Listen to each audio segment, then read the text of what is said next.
I'm Laura. Welcome to my presentation of Epic Games Strategic Management Practices. Epic Games, an American company competing in the video gaming industry, founded in 1991 and now headquartered in North Carolina, created the Unreal Engine, referred to by the Guinness World Records as the most successful video game engine. Using their own product, Unreal Engine, Epic Games developed one of the most widely played video games today, Fortnite. We're going to focus on these two business endeavors, which envelop really great examples of strategic management. Jumping into business level strategies, Epic actually practices the blue ocean strategy. Here's a really cool tweet made by the chief creative officer at Epic Games, and we see him write, #Blue Ocean. This was in reference to Ariana Grande's Rift Tour in 2021, a virtual concert that happened in an Epic Games live event, the first of its kind. Epic has performed well in their blue ocean, and this presentation will illustrate how Epic's various strategies have been woven together really tightly to lead to this success. So other companies like Meta, Google, Microsoft are developing competing metaverses.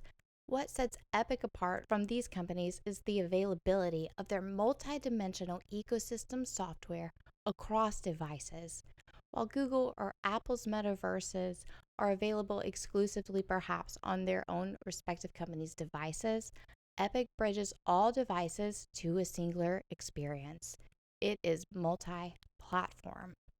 And revenue sharing, another very important driver of differentiation. Also the strategy of low cost, which in Epic Games' case of Fortnite or Unreal Engine, is rooted in essence as a no-cost strategy.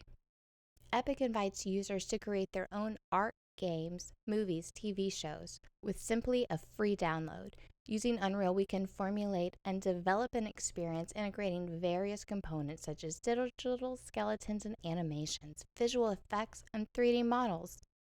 These could have been created on our own, but we also have the option to purchase these things through Epic, which may have been created by the company or even other Unreal Engine users. So a user can sell and buy games to play, as well as develop for free the actual parts and pieces to assist users in game development. And while gamers on Fortnite software use that software for free, Epic has virtual products available for purchase. Our example in Fortnite here would be character skins or the very popular Battle Pass subscription that assigns goals to users and rewards them with the skin, weapon, emote, loading screen, etc. that may or may not be available to purchase in Fortnite. Unreal users may choose to purchase various offerings of the 3D models and textures, either user-generated content or developed in-house by Epic employees. So Epic relies heavily on the user-generated content aspect.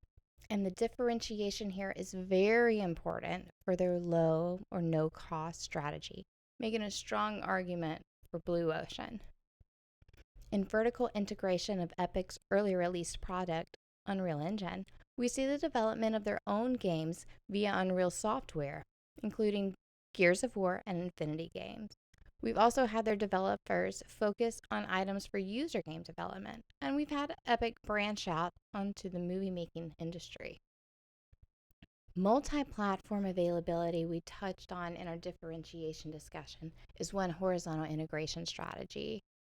In Fortnite, allowing gamers across all devices to connect to one another globally, no matter what device you or your friends have access to.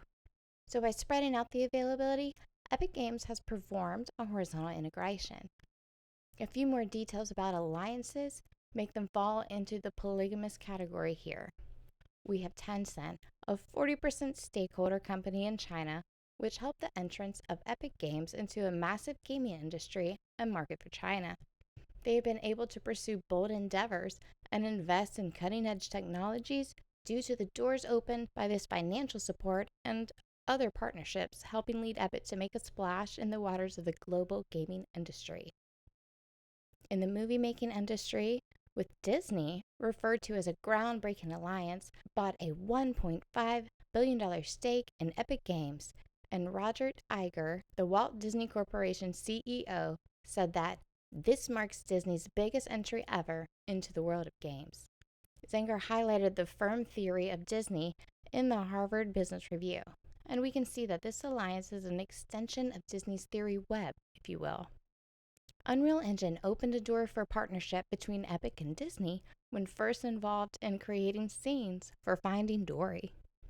Recently, they partnered with LEGO to make a new immersive Fortnite experience, and also Rocket League, another multi-platform game that was actually created using the Unreal Engine by Sonics and now has their own mode on Fortnite. Worth noting here the idea of the cross-game ownership. When you purchase vehicles on Fortnite's Rocket League, you also gain those models in your actual separate Rocket League game, looping us back to the horizontal integration strategies that Epic practices. Lastly, we'll touch on renewal strategies. In 2015, they reorganized by dropping costs of licensing to users or selling the Unreal Engine. Anyone using Unreal Engine to make experiences for gameplay for flat environments and virtual reality can sell them on the storefront. Epic is only going to collect 12%. And Epic Games has recently made moves to shift its corporate strategy to rely more heavily on user-generated content, illustrated by a recent decision to downsize. An example of renewal strategy which laid off over 800 employees, including many non-developmental staff, and waived another 250 employees off to support Super Awesome, a former acquisition and now spinoff. So currently, we're seeing them have a turnaround and contract in a few ways. They had acquired Bandcamp, but now have divested. Additionally, they have increased the price of Fortnite's in-game currency, called V-Bucks. It's making a point here that the company has continued to be very fluid, acquiring some business as a renewal reorganization strategy, and then divesting from them. They have yet renewed again. I hope you enjoyed this presentation of Epic Games.